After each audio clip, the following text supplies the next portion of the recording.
So the second reading today is from Matthew 5:13 through 20. It's on page 4 in the New Testament. And Jesus says this: "You are the salt of the earth. But if salt has lost its taste, how can its saltness be restored? It's no longer good for anything, but is thrown out and trampled underfoot. You are the light of the world. A city built on a hill cannot be hid. No one, after lighting a lamp, puts it under the bushel basket, but on the lampstand, and it gives light to all in the house. In the same way, let your light shine before others, so that they may see your good works and give glory to your Father in heaven. Do not think that I have come to abolish the law or the prophets. I've come not to abolish, but to fulfill. For truly I tell you, until heaven and earth pass away, not one letter, not one stroke of a letter will pass from the law until all is accomplished. Therefore, whoever breaks one of the least of these commandments and teaches others to do the same will be called least in the kingdom of heaven. But whoever does them and teaches them will be called great in the kingdom of heaven. For I tell you, unless your righteousness exceeds that of the scribes and the Pharisees, you will never enter the kingdom of heaven."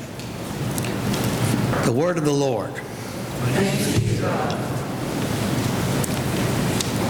So last Sunday we read the Beatitudes.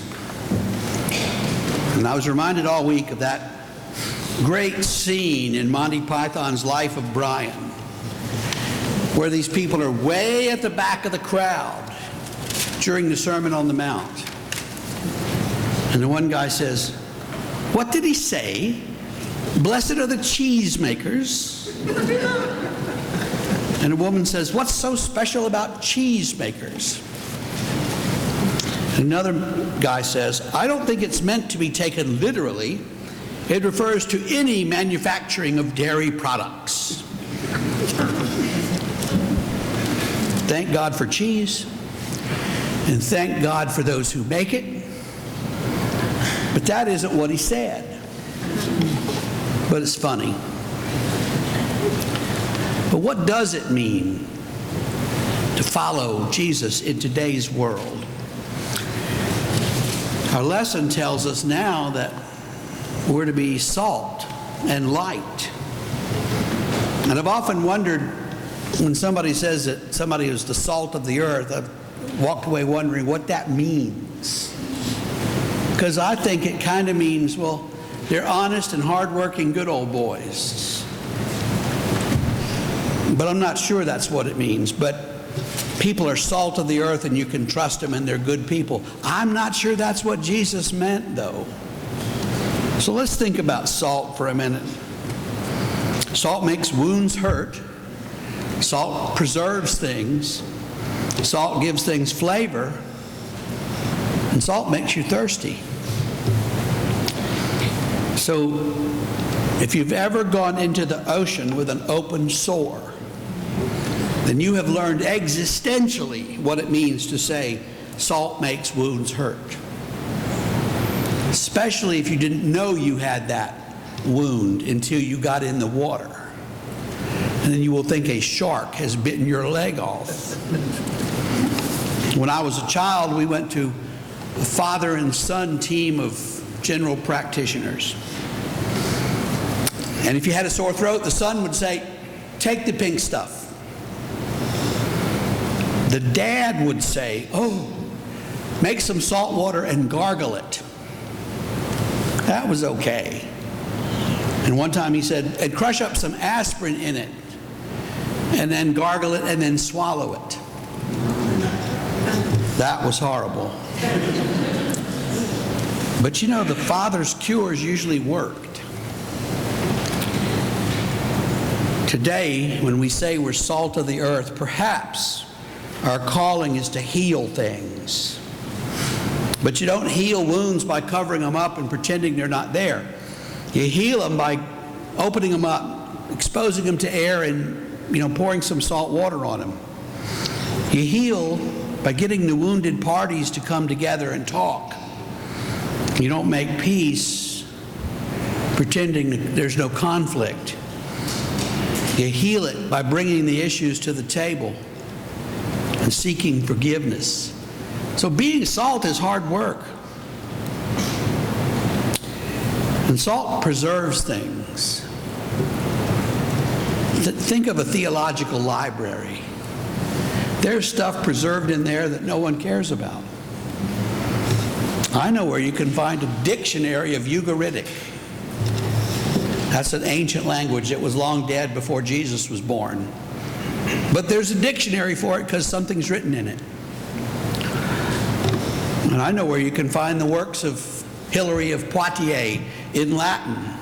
Not that you'd want to, but they're there. One of the things the church has done over the centuries is preserve things from the culture, lest they be forgotten.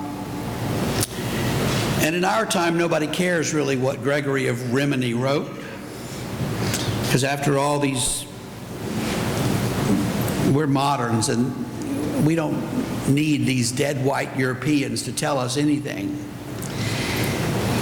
But somehow, in these old texts, we find the answers to our brave new questions.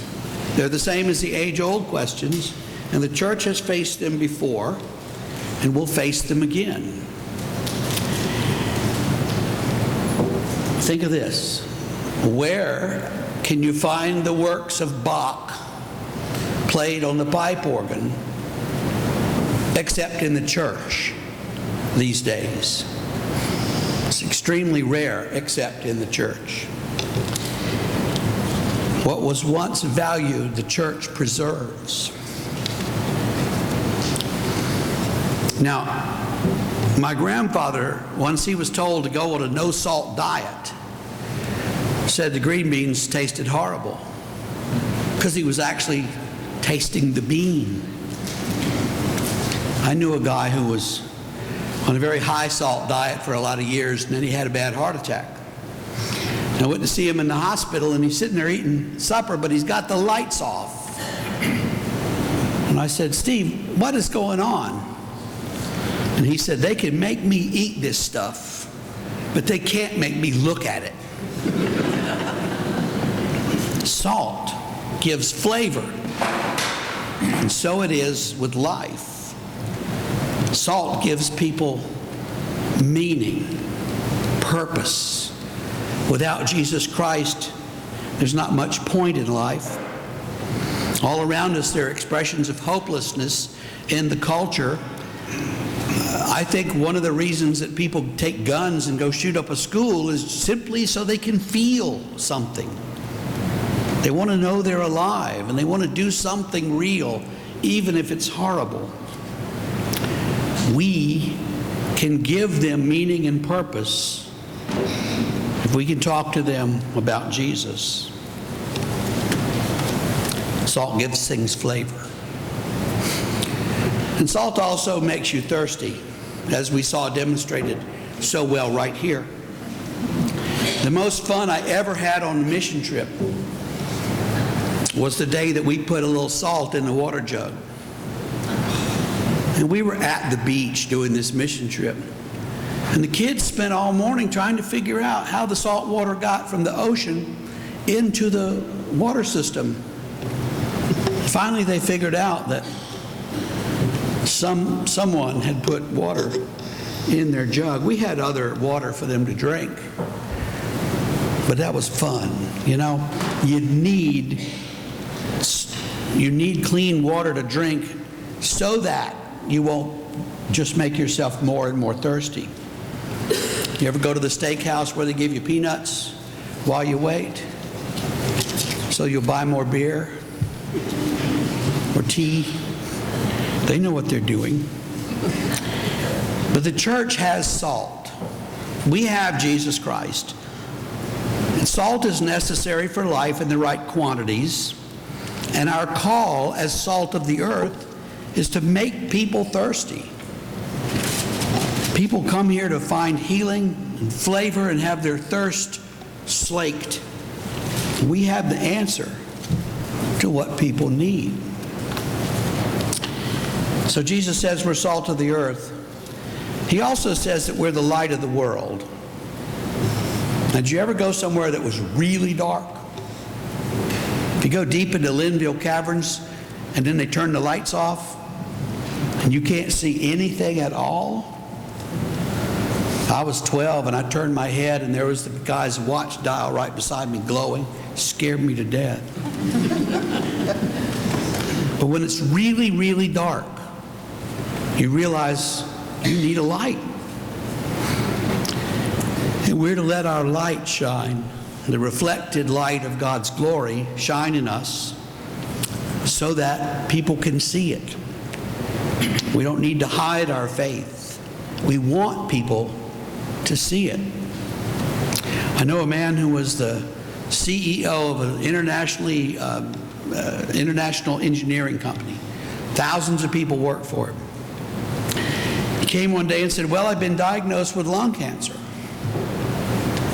I never smoked. I don't know how I got lung cancer, but I've got it. So we prayed. He didn't make a secret of it. He didn't make a secret of his faith. He just lived his life and took the treatments and took time off as he needed. And after a year or so, he was cleared. He was cured. No cancer can be found. And he wrote a letter to his employees, which someone showed me. And in it, he thanked them. And then it said, you know, I'm a Christian. And I think prayer has been what's healed me. Now, he didn't care if you shared his belief or not. And he wasn't trying to push his belief on anybody. He just wanted to thank them. But in thanking them, he let his light shine. One time I did a funeral for a young man who killed himself. And there were several hundred people at the funeral home, including a large number of his friends who had not been exposed to the church much. And I thought, well, I could talk a lot about God and they're not going to listen. But I said to them, you know how much this hurts you. Understand that you don't want to hurt other people in the same way. You don't want to kill yourselves. So if you start feeling suicidal, I said, go to the cops or call a minister or just go to the emergency room. There's help and people will care. And I figured, well, maybe somebody would listen. About 6 months later, I heard third hand from an emergency room nurse that all these young people had started coming to the hospital asking for help. And the point is, sometimes you don't even really have to be very explicit about Jesus to let his light shine into people's lives. So we are the salt of the earth, put here for a purpose. We are the light of the world, shining not our uncertain light, but the light of Christ for the world. And most of the time we don't know that we want to do all that. We don't want to be that guy who wears his faith on his sleeve and uses it like a weapon. You know? Well, we can be subtle. We can be quiet about it. We can let the light shine without proclaiming what we're doing, like my friend, the CEO. Or we can find ways to do it together as a group. You know, I think of our Sunday night community suppers. The whole town knows there's a free meal here on Sunday nights. You just got to show up. If you need food, come. No questions asked. If you're lonely, come and eat. No questions. You don't have to prove anything. You just have to show up and be hungry. That is the light of Christ shining into the world. It's the same way with room in the inn when it gets cold. And you know, as we meet these homeless people, we realize they need a lot more than we are able to give them overnight. And I've been thinking about how we could help, you know, and What if there was some sort of shelter open every day and at night for people to sleep? Well, that would take a lot of creativity, a huge amount of funding, and more volunteers and staff than we have available. But all that is no reason to say, no, we can't do that. You know, we can do that if we can marshal the right resources and people and get everything done. And the effort of doing that, that's the light shining out into the world. That's us becoming salt, making people thirst, not only for the success of a project, but for the love of Jesus to be proclaimed.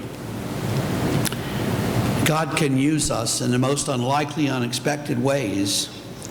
And if we listen for the Spirit's voice, we seek to hear what God is saying, we might be surprised at the message we receive.